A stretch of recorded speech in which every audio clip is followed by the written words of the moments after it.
I'm here with Leslie Rogalski, who is best known for her work with seed beads. She's a teacher, she's a designer, she does it all. And we are so excited to have you back, Leslie. I'm really excited to be back. It's been a little bit, so here I am. Glad you're here. And these are some beautiful bracelets that you're showing us today. I love the metallic options here. These are gorgeous. Thanks. These were actually made by Deb Moffat Hall, and it's her loom that I want to show you today. Oh, that's so cool. Yes. I love sharing the work of friends. Yes. All right, well, let's get started. Okay, so first thing is that it's this cool little case, okay? And we're gonna set up the loom. This is similar to the way you would work on another loom, but I'm gonna show you some options to make a stretch bracelet today. Oh, nice. So the first thing we're gonna do is pull out the end bars, and they're this wood, all right? Just nice smooth wood. And I'm going to choose a spacer bar for a bracelet that's actually an inch bigger than what I'm gonna use. Okay. They're all marked. So I'm gonna pull out my bracelet bar, my spacer bar here. Okay. That's marked for an 8-inch bracelet. And you put the little pegs in the holes, just like Tinker Toys. Perfect. You put it together really easy, simple, like this. Now to help to keep it together, it does come with these little rubber bands. Takes me back to my days of wearing braces. That's right. Right? Yeah. And there's little pegs on the outside that you just put them on. I just want to clarify, this is an 8-inch peg for a 7-inch bracelet. Correct. So is it always an inch different? You always want to choose the spacer bar that's an inch bigger than the size of the stretch band that we're going to use. Now I have 2 rubber bands on here just so that it holds securely. And there's plenty that you can choose from, and it just keeps it nice and sturdy. Perfect. Now, I have 7-inch bands. The bands, you can get 6, 7, or 8-inch bands, and I'm using the black, so I have these in the little packet. Okay. So the black will create the warp.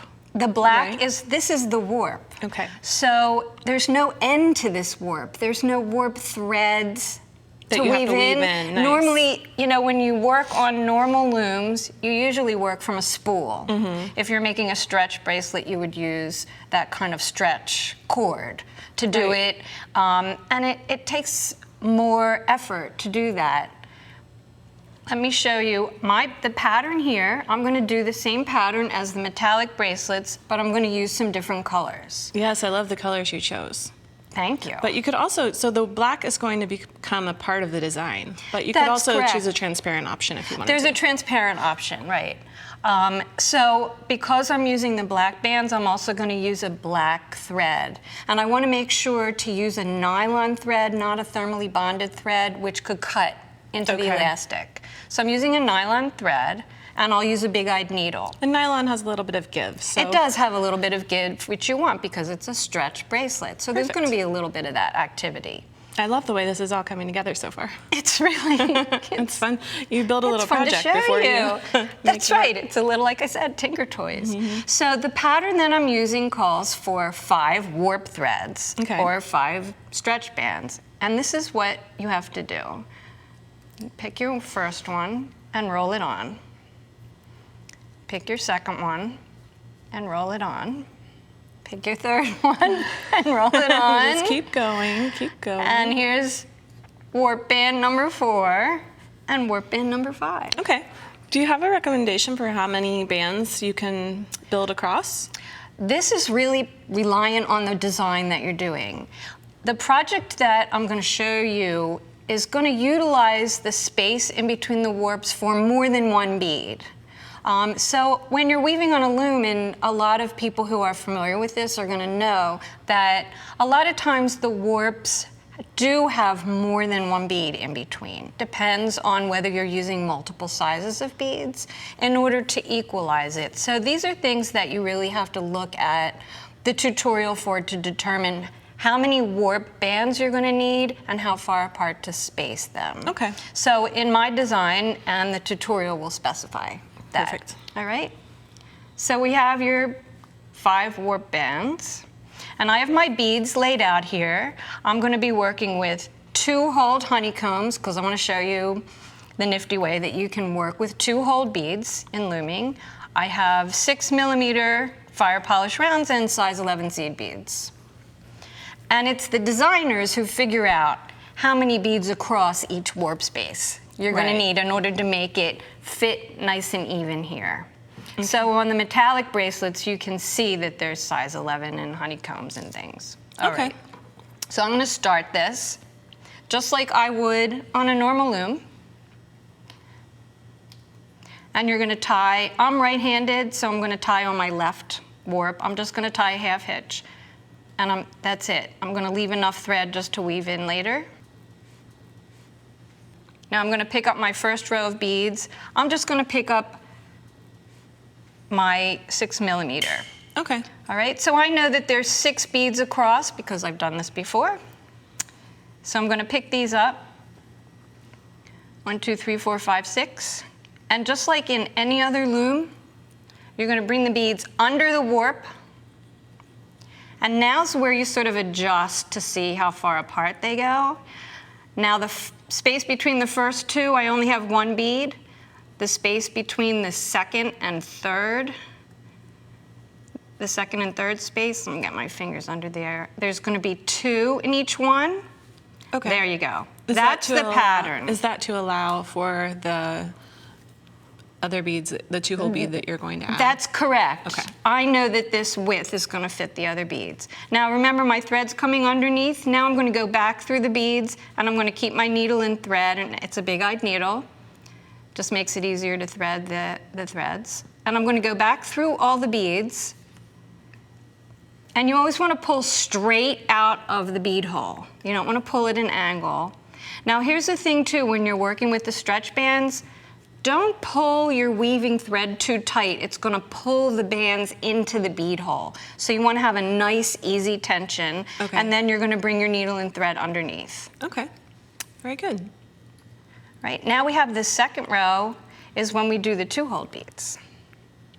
They can be a little challenging to work with, but I love all of the different designs that are available. It can be, but like anything else, practice, practice, practice, right? And you get the feel for it, and one of the good things about bead weaving is you can always cut it apart and start again.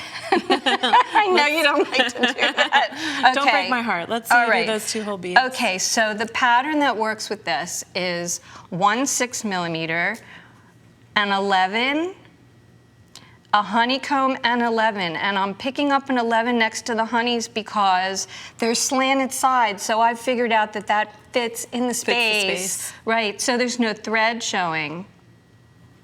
Nice. Now, there's going to be 2 honeycombs, so I need to pick up another 11 and the honeycomb. Get in there.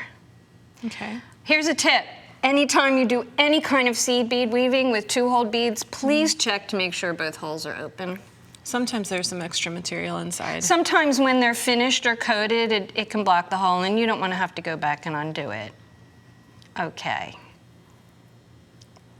Okay. So we're going to push this up from underneath, and you're going to keep the 11s in the warp space with the honeycombs. Okay. Like that. And then you're going to go back through. And then I'm going to show you how to incorporate the second hole. So let's see how quickly I can do this for you. So this time you'll just go through the top holes. I'm just going through the holes I just sewed through, the top holes. And you can see how I'm pushing up from underneath, and I can pick up the loom to get a better view. It's super lightweight.